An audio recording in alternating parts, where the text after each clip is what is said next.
seorang bayi berumur 2 bulan dari keluarga Katolik di daratan Afrika yang menolak dibaptis. Ia dilahirkan di kota Arusha, Tanzania.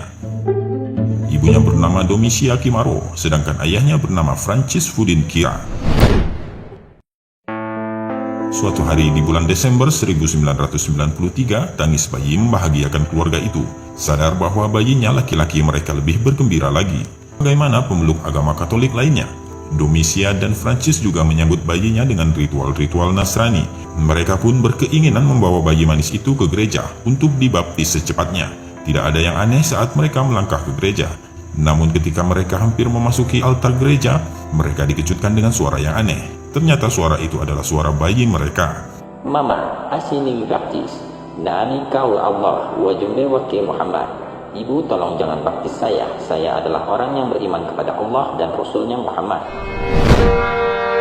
Mendengar itu, Domisia dan Francis gemetar. Keringat dingin bercucuran. Setelah beradu pandang dan sedikit berbincang, mereka memutuskan untuk membawa kembali bayinya pulang. Tidak jadi untuk membaptisnya. Ayah dan ibunya, Domisia dan Francis, bingung.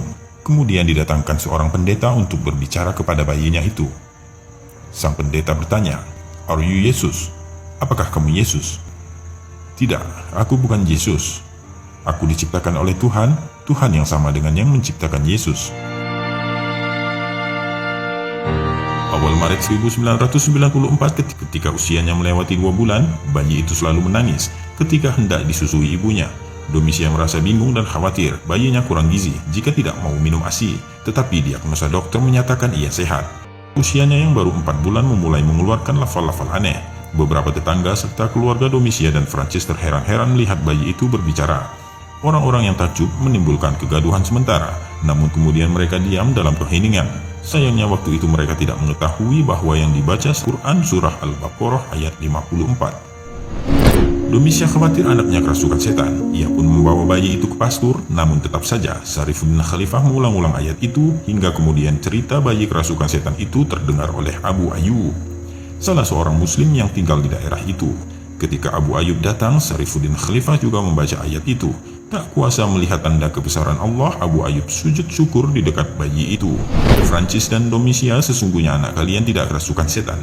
Apa yang dibacanya adalah ayat-ayat Al-Quran. Intinya ia mengajak kalian bertaubat kepada Allah, kata Abu Ayyub.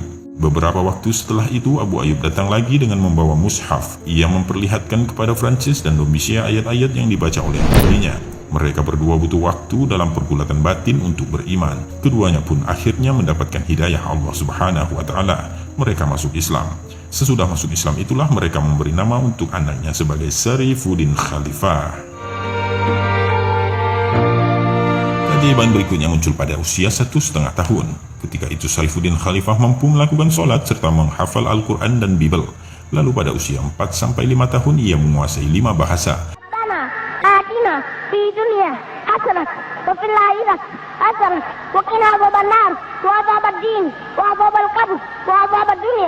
Usia itu Syarifuddin Khalifah mulai melakukan syafari dakwah ke berbagai penjuru Tanzania hingga ke luar negeri. Hasilnya lebih dari 1.000 orang masuk Islam.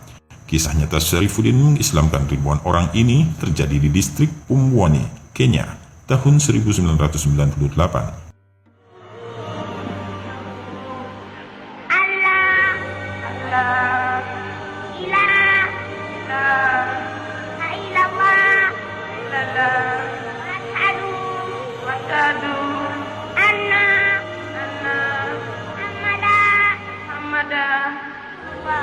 Ribuan orang telah berkumpul di lapangan untuk melihat bocah ajaib ini. Syarifuddin Khalifah, usianya baru 5 tahun, tetapi namanya telah menjadi buah bibir karena pada usia itu ia telah menguasai 5 bahasa. Oleh umat Islam Afrika, Syarifuddin dijuluki Miracle Kid of East Africa.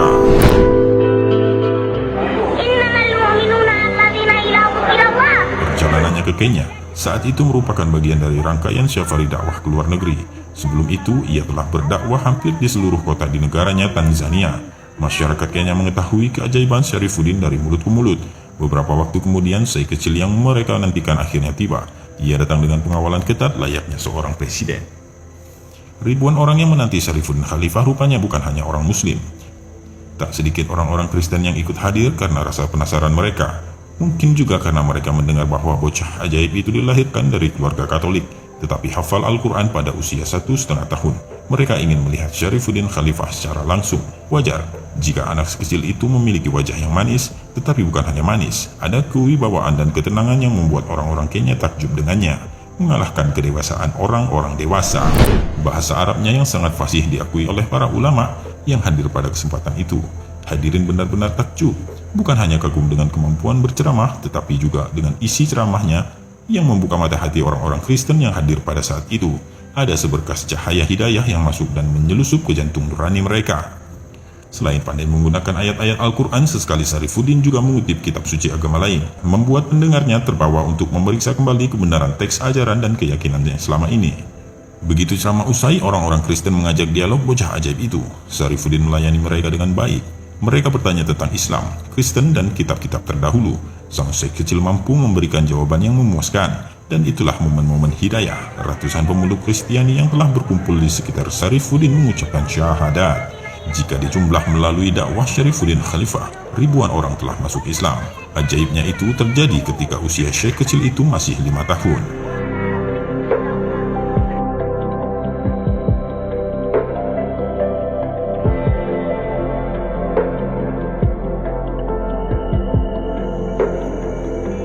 Mungkin Anda akan terheran-heran, bahkan tidak percaya jika ada orang yang bilang bahwa di zaman modern ini ada seorang anak dari keluarga non-muslim yang hafal Al-Quran dan bisa sholat pada umur 1,5 tahun, menguasai 5 bahasa asing pada usia 5 tahun, dan telah mengislamkan lebih dari 1.000 orang pada usia yang sama.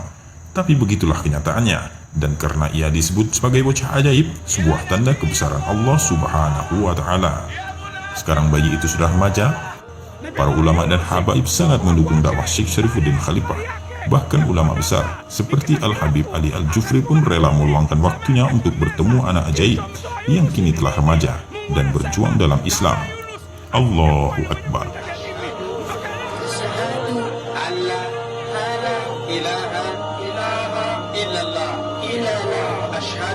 Asyhadu anna Muhammadan Rasulullah. Tunatamka kwa ulimi na tunakubali kwa roho yetu hakuna mola